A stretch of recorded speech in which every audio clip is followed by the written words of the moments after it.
Bago matapos ang summer ay humabol muna kami na mag-camping at maligo sa dagat dito sa may Real Quezon. Kasabay na rin nun ay ang pag-ikot namin mula Marikina papunta ng Laguna, tapos bababa ng Real Quezon papunta sa may General Lacar, paakyat naman ng Infanta o tinatawag na Batman Loop. Dalawa lang kami dito ni Madam, kaya tara, samahan nyo kami. Malapit na kasi magtag-ulan at hindi pa nakakapagdagat si Madam, kaya sinet na namin sa off niya na Sabado-Linggo ay pupunta na kami sa dagat. Mula sa amin sa Marikina ay dito kami dumaan sa may Teresa, sa may Antipolo. Pinabala ko na rin kasi mag-reverse Batman Loop at doon naman kami tatago sa may Tanay. Mas maikli rin kasi to ng 10 kilometers kumpara kapag ka nagtanay kami. Tapos tanghali na rin kasi kami nakaalis, kaya doon kami sa may mabilis na ruta papunta. Dito mas mabilis, kaso nga lang may mga nadaanan kami dito sa may bandang Mabitak. Mga kalsada na hindi maayos kahit asfaltado naman. Better to consider this kapag pupunta kayo dito mga boss. Pero pagkatapos naman yan at pagdating nyo sa pinakababa, makikita nyo tong palayan na napakaganda. Lahat ng yan ay hinintuan namin ni Madam para magpicture. Pagdating dito sa may Fami ay kakaliwa ka. Dito yung dating logo ng Red Doors, pero kanina nasa Pililya na. Kaya better to use ng mapa mga boss kapag hindi nyo kabisado. Pagdating namin dito sa tulay sa may Quezon province na to mga boss, ang linis ng ilog at napasigaw nga si Madam dahil may nakita siyang katawan na nakalutang sa ilog.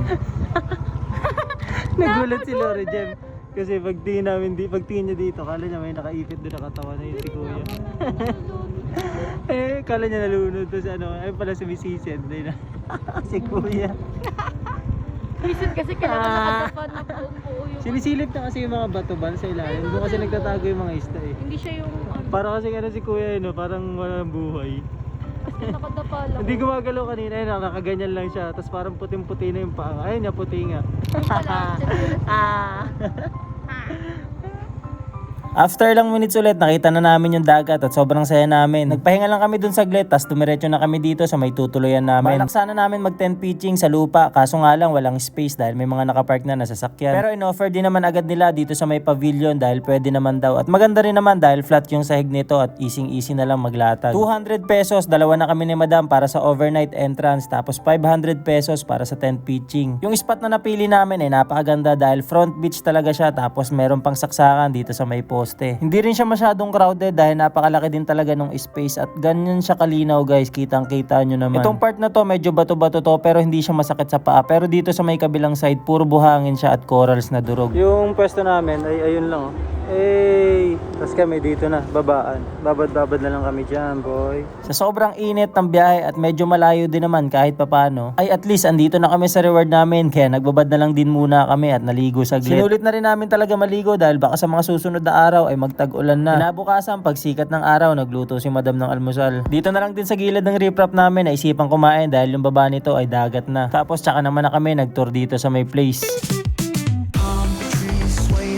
With the ocean as my guide, top down riding, let the west coast vibes collide.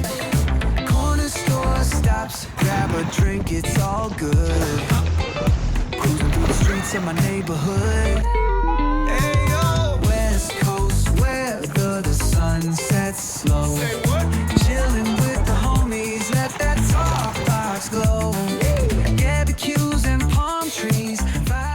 Maaga din kami umalis dahil nagpalit na ng tubig yung dagat at maintenance na. Parang sa pagkakaalam ko, 2 beses naglo-low tide dito sa may Quezon, isang umaga at isang gabi.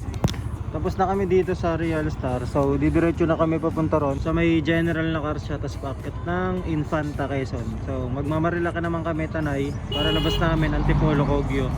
Tapos at the same time natapos namin yung Batman Loop, pero reverse Batman Loop. Where the sun sets gold, cruising past the waves, feel that rhythm unfold. Beach fronts to backyard, parties in sight, under neon skies that light up the night. Yo, hit the boulevard, hit a tire screech, soundtrack of the streets with that funkin' reach. Got my shades on, keeping it classy, not fast, rolling like a 79. We're built to outlast. Hey yo. At dito na kami nagpagasolina sa may huling gasolinahan pagbaba dito sa may General Lacar galing ng Tanay. 300 plus pesos para sa 3.5 liters na gasolina. Full tank kami umalis sa Marikina at kargada pa kami ng gamit, tapos halos 2 litro or 3 litro lang yung nagamit ng motor natin. Talaga namang napakatipid niya lalo kapag ka hindi ka basbas magmaneho. Ayun yung mga na-aksidenteng bus guys dito sa may Marilake. Ayun bawal kasi sila dito talaga. Hindi ko lang alam kung alam nila, pero ayun, na-aksidente sila dito sa matarik na pababa. Nawala nata sila ng preno. Ito, pati kami, gapang kami. Kasi sobrang tarik niya talaga, tas kargada pa yung motor namin. Ayun.